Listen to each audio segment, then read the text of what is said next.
We've been in a sermon series and we've been looking at who is God. We've been unwrapping this. We've been kind of searching the scriptures to kind of bring to light who God is based upon what God's Word says He is. Not just what we create in our head, but who God really is. In a world of instant gratification, most don't like things being withheld. Okay? I want you to process this. The concept of withholding something, it's typically a negative context that we have. It's like, I don't like things being withheld. Okay? But it really depends on what is being withheld for it to be a positive or a negative. I'm going to give you some examples. Ready? First one. If I was to withhold your paycheck, that would be bad. No one would like that. If I was to withhold a heartache or a headache, that would be good. You wouldn't necessarily like to have the headaches and heartaches. If I was to withhold my love, that would be bad. Or if you were to withhold your love, that would be bad. If I was to withhold poisonous food, that would be good. You wouldn't want the poisonous food. Again, it really depends on what the object is that is being withheld. It's the same thing when it comes to gifts. It really depends on what that gift that is being given, what that is, it really matters. Now, whether it's going to be good or bad. Here's some examples. If I give you my cold, I got a little bit of a dripping back throat today. If I give that to you, that's bad. Nobody wants that. If I give you money, that's good. Everyone would like money. If I give you a black eye, you're not going to like that. If I give you a house, probably, maybe, hopefully, that would be a good thing, and you would like that. So again, it really depends all on what the gift is, what is being withheld and what the gift is. When you put your faith in Jesus Christ, I want you to be aware, when you put your faith in the person and work of Jesus, God has both withheld something and He has given something to us. There's a gift that's given. When God withholds something, okay? God withholds something, this is forever punishment. God withholds forever punishment, and He withholds forever separation from Him. We call that mercy. When God, He gives us, what He gives us is His Son. He gives us His Son, Jesus. And in Jesus, He is our substitutionary sacrifice. And this is really what grace is. So God gives us mercy, and God gives us grace. That's what we get. The act of mercy, it's specifically God withholding what we deserve. And the act of grace, it is God giving us what we don't deserve. Today, we're going to look at God is merciful and God is gracious. But before we dive into it, let's pray. Heavenly Father, Lord, today has been an exciting day. Lord, it's always great to be in your house. Lord, it's always wonderful to open your word and to be able to share truths from it. God, I pray that you would guide our hearts. Lord, slow my mind. Help me to communicate your words truthfully, clearly. Lord, that none of this would get jumbled. Lord, as I pray to myself, Lord, I pray that, Lord, the message doesn't get lost in the sermon. Lord, I pray that the sermon isn't just a show. Lord, I pray that you would help us to know you better today. Lord, guide us, direct us. And we pray this in your name. Amen. All right. If you got your Bibles, you can turn with me. We're going to look at God is merciful and gracious. And we're going to be looking specifically at Exodus chapter 34.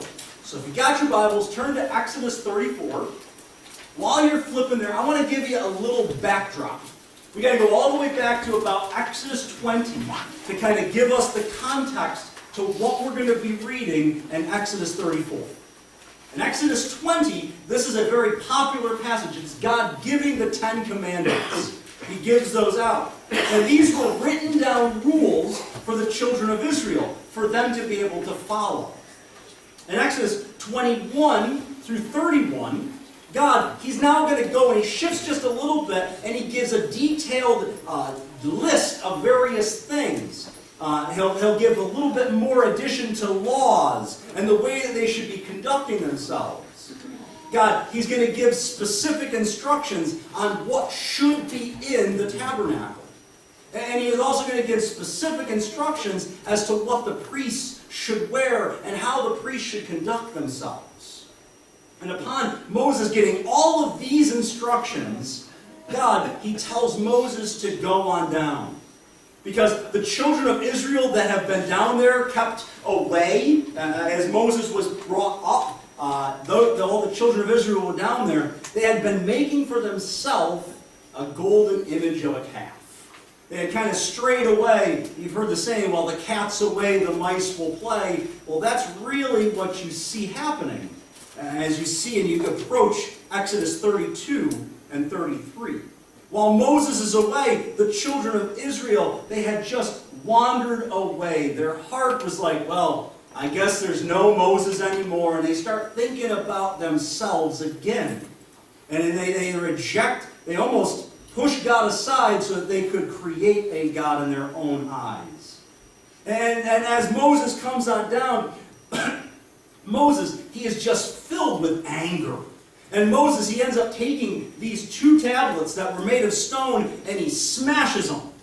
And those 2 tablets, they contain the 10 Commandments. And I just think about that. You got to be pretty angry to break stone. Like, I mean, obviously he threw it against something, but still, the anger must have been there. And it brings us finally into Exodus chapter 34. And that is our main text today, and that's what we're going to focus on. But as we open it up in Exodus 34, verse 1, it says this. Now the Lord said to Moses, cut out for yourself 2 stone tablets, like the former ones, and I will write on the tablets the words that were on the former tablets, which you shattered. So, God, he has this command to Moses. God commands Moses to basically make 2 replacement stone tablets. And God, he was going to have again, he was going to write on these 2 tablets the 10 Commandments. So once again, they have this written law that was very important. God wanted to give them this communication that was now written down. It wasn't just going to be oral tradition. It's going to be written down. But then you pick up in Exodus 34, the next 2 verses. We'll go 2 and 3. So be ready by morning, and come up in the morning to Mount Sinai, and present yourself there to me on the top of the mountain. No man is to come up with you, nor let any man be seen anywhere on the mountain. Even the flocks and the herds may not graze in front of that mountain. God, he is so interested in the specific details of things. And he gives Moses some specific instructions. He says, I want you to be ready on this specific time to go on up. Okay? In the morning, I want you to be ready to go up to Mount Sinai. That gives you a little bit of time to prepare those stone tablets that I want you to do. And that no person or animal should be on the mountain, or no animal should be grazing in front of the mountain. This is what he lays out. And then in verse 4, so he, Moses, cut out 2 stone tablets like the former ones. And Moses rose up early in the morning and went up to Mount Sinai, as the Lord had commanded him. And he took 2 stone tablets in his hand. Now, I don't want you to miss that phrase, as the Lord had commanded him. Okay? God, we see that God clearly communicated. Moses knew what God had clearly communicated. Those instructions that God had laid out for Moses. And Moses, he simply followed what God had commanded. I think about that in my own life. And I think about that as I talk with my son Luke over discipline. This week has been hard for that boy. It's been hard for me as a parent. Because he is kind of getting to that age. He's almost 3, and he's becoming more and more independent. And it's like, Luke, you need to listen to what Daddy says. Daddy told you, he's struggling. He doesn't want to stay in his bed. It's like, Luke, that's why we had to move Noah out of his bedroom. It's like, Luke, there's a lot of things that can be very problematic if you get out of your bed. You could hurt your brother. I help, brother. I put pacifier in mouth. It's like, okay, we're not really connecting on all cylinders here, Luke. I just want you to follow my commands. And as I'm instructing that, and I'm always telling them, like, Luke, listen to my voice. And every time I say that, it's like the Lord convicts me. It's like, John, listen to my voice. You know my commands. Are you willing to simply follow them? In the same way with us, when we realize that God has clearly communicated something to us, are we really quick, truthfully, honestly, really quick to just simply follow him? Moses in this passage, he understood and he followed. And the next little chunk, we're just going to read 5 to 6a. The Lord descended in the cloud and stood there with him, Moses, as he, Moses, called upon the name of the Lord. Then the Lord passed by in front of him. Okay, before I get into what's actually being said by Moses, I want you to picture this. Okay, God, he descends in this cloud next to me. He just kind of hovers and floats, and I'm trying to imagine this. God's just there just to kind of listen and kind of have a conversation with Moses. And I want you to listen to what Moses communicates. And the last of this, and proclaimed, the Lord God. Compassionate. Some translations, they put that as merciful and gracious. Slow to anger and abounding in loving kindness and truth. Who keeps loving kindness for thousands. Who forgives iniquity, transgression, and sin. Yet he will by no means leave the guilty unpunished, visiting the iniquity of fathers on the children, and on the grandchildren to the third and fourth generations. Okay, so this is really what Moses is communicating as he says this. He's kind of identifying God. He is describing God to him. It's kind of a refresher for himself. He says, Yahweh. Yahweh. It's that special term for God. That I am. It's the one that just, wow. Yahweh. Merciful and gracious. Slow to anger and abounding in loving kindness and truth. Who keeps forgiveness for thousands, and I would add millions. Forgiveness and loving kindness. Who forgives, and listen to this, he forgives iniquity, transgression, and sin. When you look at what those each are, God, he forgives those outward rebellious acts. That's the transgressions. The iniquities, God, he forgives those premeditated acts of sin. And then the sin, God, he forgives those inadvertent things that maybe you didn't know in your own head that were sin, but you found out that they are. It covers all of your bases of anything that is sin. He forgives them all. Yet God will not let the guilty go unpunished. A father's sin, and you see this with generations, it will actually be problematic for the next few generations of his family. And I've seen this play out in families that I've gotten to know, and I've seen it in their grandkids. And it just seems to be this walk away because of the initial sin by the father. And then it spills over because now that decision affects. That decision infects and gets in the way. Verses 6b to 7. This little section, it is often quoted throughout the Old Testament. As you read this, one passage in which it really shows up, and I challenge you to go back and read it, it's Joel chapter 2. Okay, I'm not going to go into great detail over it, but take some time later, go back, read Joel 2. In this chapter, it shows that there is hope for people who end up turning their hearts to God. Okay, God knows that we mess up. That's one beautiful thing about God. It's not that he doesn't have this knowledge. He knows we miss it. But there is hope when we acknowledge that mess and we turn to God. And we rely on God. And we trust God. That's what he's asking for. That's what he wants. The only hope for any of us as rebellious people are to turn our hearts to God. Once that happens, God, he grants us grace. He grants us mercy. And the truth is, in the Old Testament, you see this over and over and over again, but you also see it today in our lives. When we mess up, God is quick to forgive. God is quick to extend grace and mercy when we acknowledge, when we humble ourselves, and we ask for it. The thing about mankind is every one of us are rebellious. Every one of us are wicked. And left to ourselves, each and every one of us are in some serious, serious hot water when it comes to God. However, as God, he communicates in his word, in that while we were yet sinners, while we were hostile, while we were in rebellion and enemies to God, what did he do? Christ died for us. Christ came to this earth in a manger so that he could die for us.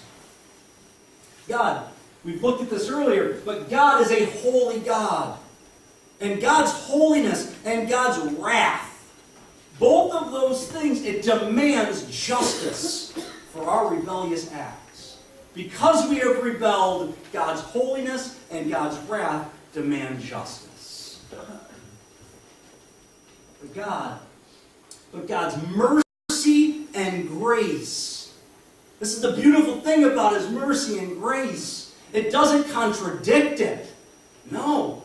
God's holiness and wrath is still there, but God's grace and mercy, it offers us restoration. And it offers us an eternity with God. It can restore a relationship that we broke. Jesus' sacrifice on the cross, that culmination of his arrival, it produces for us a just substitute. Someone who can literally take our place on the cross. Someone that all of our sin could be poured out on. So that the wrath that belonged on us, it was transferred. The moment he died, the moment he took that cross for us, and he said it was finished, it was just that way. It was done. Because Jesus did what we couldn't do. This just substitute, it extends grace. God giving us what we don't deserve. This just substitute. It brings us into a right standing with God. It gives us access forever with God. It gives us, as we talked about, that forever dwelling place at God's feet, at the throne around him. It gives us privilege to be called sons and daughters of the King. This just substitute, it extends mercy. God withholding from us what we do deserve.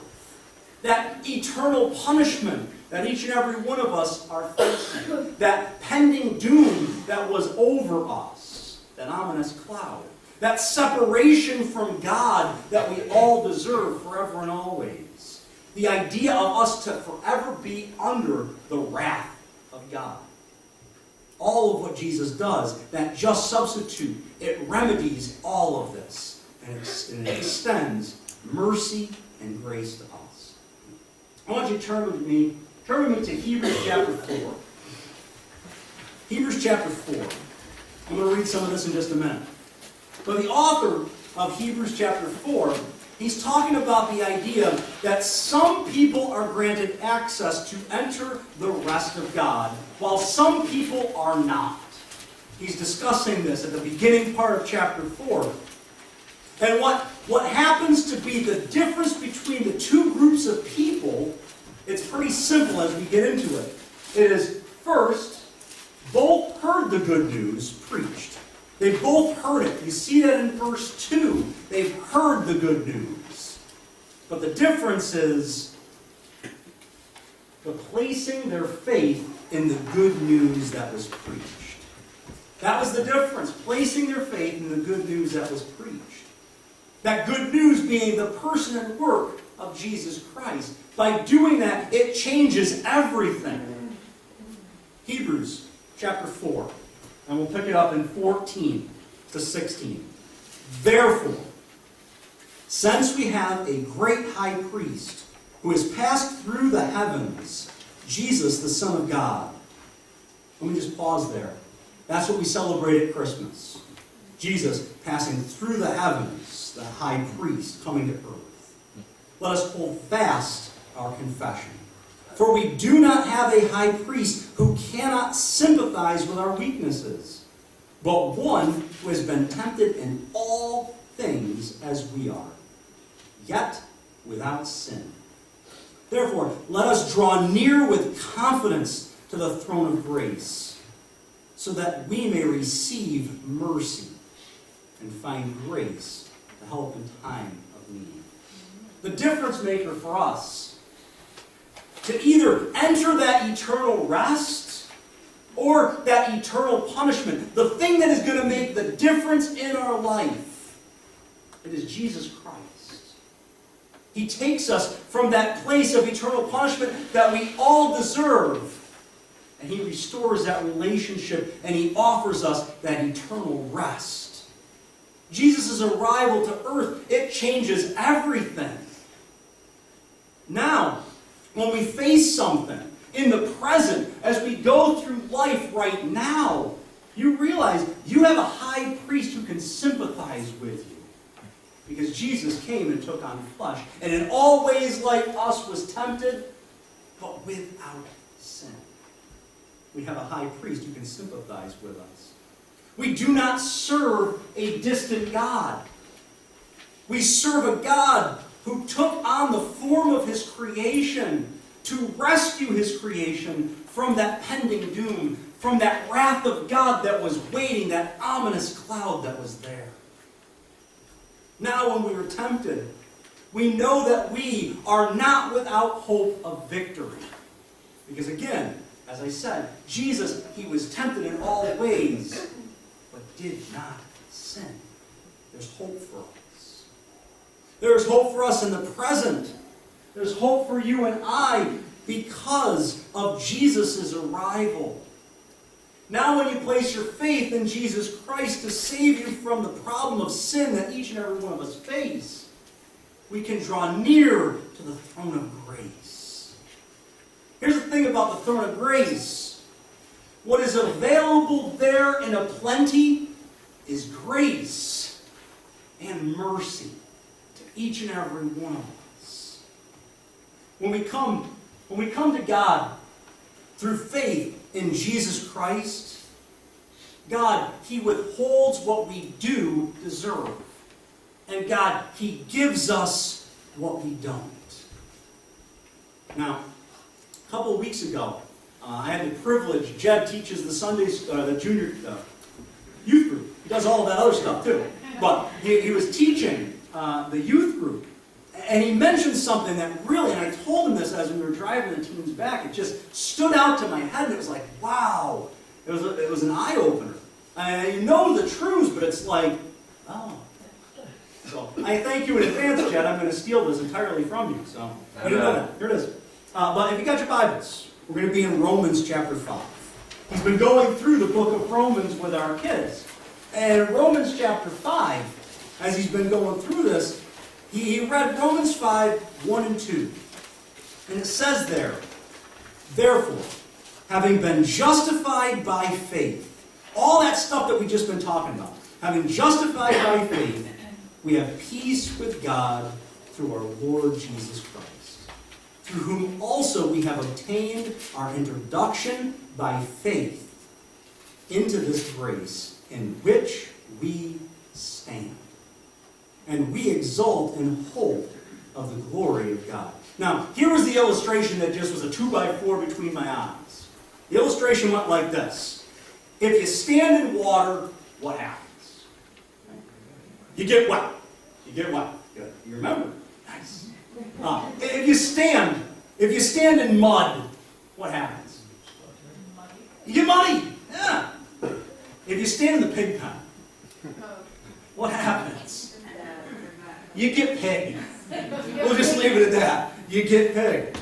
In the same way, when we accept Christ as our Savior, we stand in grace.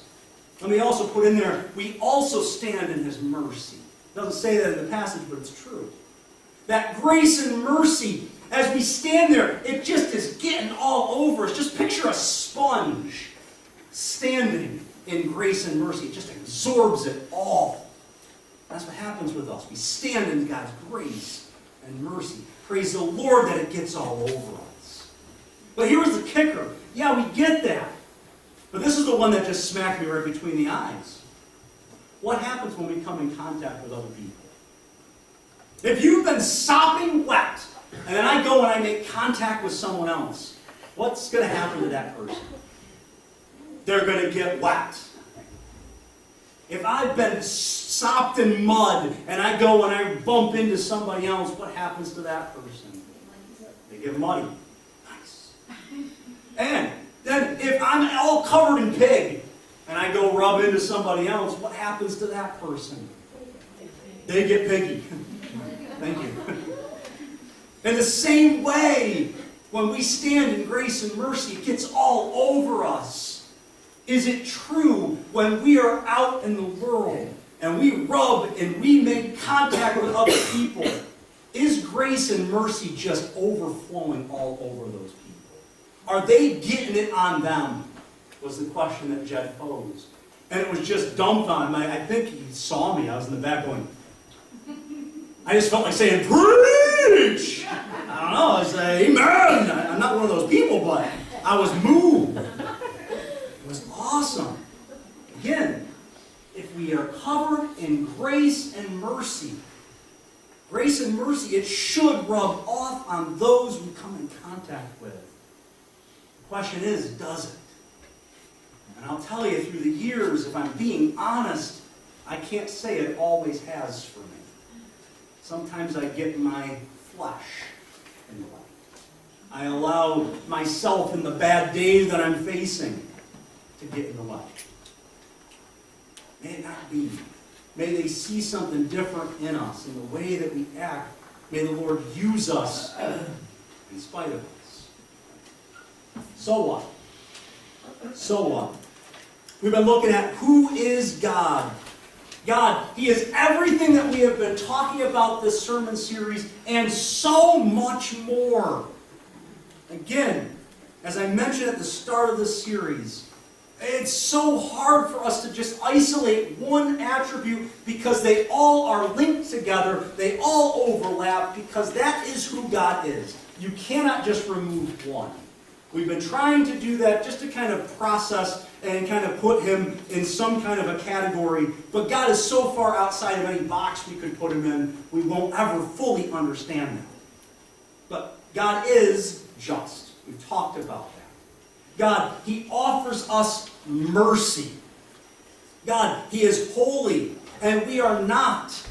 And that is what helps God to bring us grace. He offers that to each and every one of us. What does that reality do? Inside, as you read this passage of Exodus 34, what does that reality do inside probably this self-righteous, angry Moses as you read this? I don't know if he was necessarily offended because they backed away from God. I don't know. It's supposition. But maybe it was just, how would you do that to me? It's happened to me in the past. It drives Moses, it drives us to what's written in Exodus 34, 8 and 9. Moses made haste to bow low toward the earth and worship.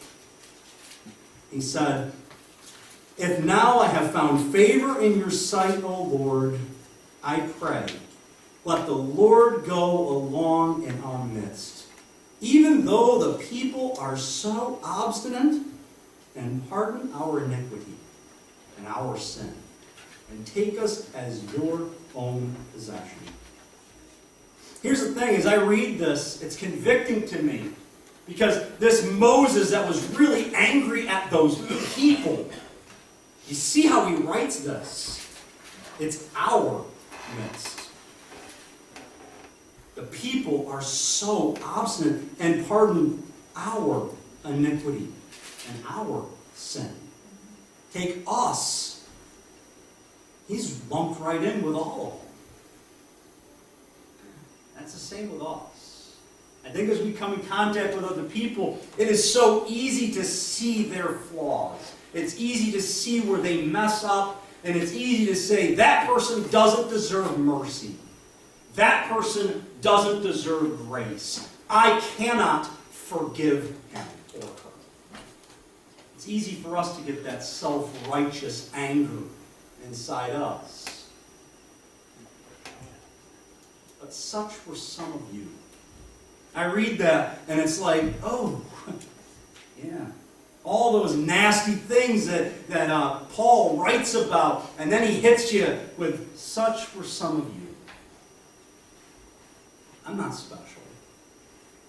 But by the grace of God, go on. I don't want to disillusion you. You're not that special either. But by the grace of God, go you. That's the reality. God's mercy and grace has afforded us so much. Are we quick to extend grace and mercy to those that we come in contact with? Is that truly what would be in our heart's desire? Moses, as he's reading this passage, he is pleading with the Lord to pardon the sin of the people who didn't deserve grace and mercy. To take those obstinate people and himself and his own possession, take them for himself. Lord, do it. Then you get to verse 10. Then God said. Do you realize this is the only point that God really is now, okay, proclamation time, Moses. Then God said, behold, I am going to make a covenant. Before all your people, I will perform miracles which have not been produced in all the earth, nor among any of the nations. And all the people among whom you live will see the workings of the Lord. For it is a fearful thing that I am going to perform with you.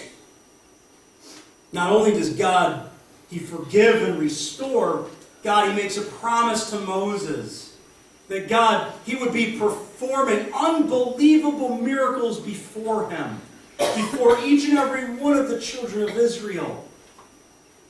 You know, as I've read God's Word, He's made so many promises to us too. As I read that same God who promised those things to Moses, He has made similar promises to us. God, He offers us forgiveness and restoration when we place our faith in the person and work of Jesus Christ. And here's the kicker. When we do that, He basically tells you, brace yourself.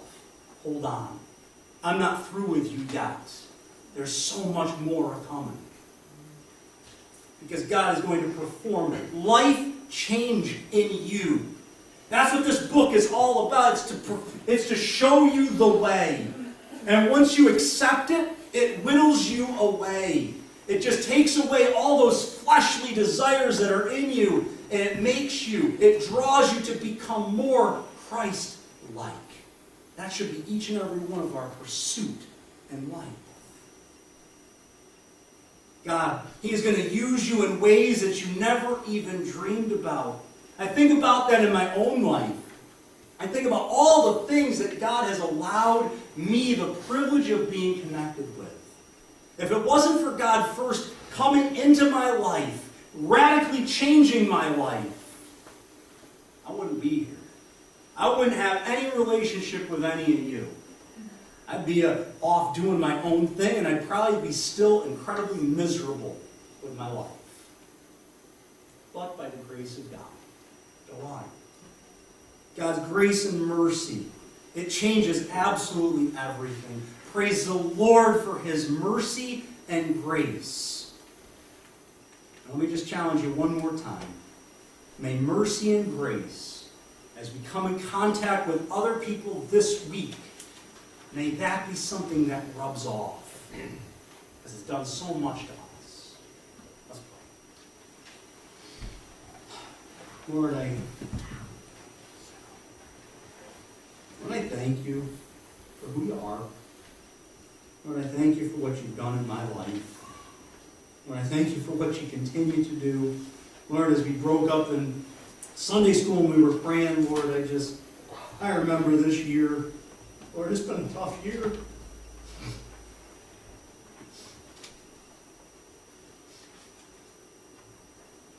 But by the grace of God, Lord, I thank you for that. Lord, I thank you for the grace that this church continues to show. Lord, I thank you for the privilege that it is that we get to rub elbows with people. Lord, that we're not isolated islands. That you desire to use us, Lord.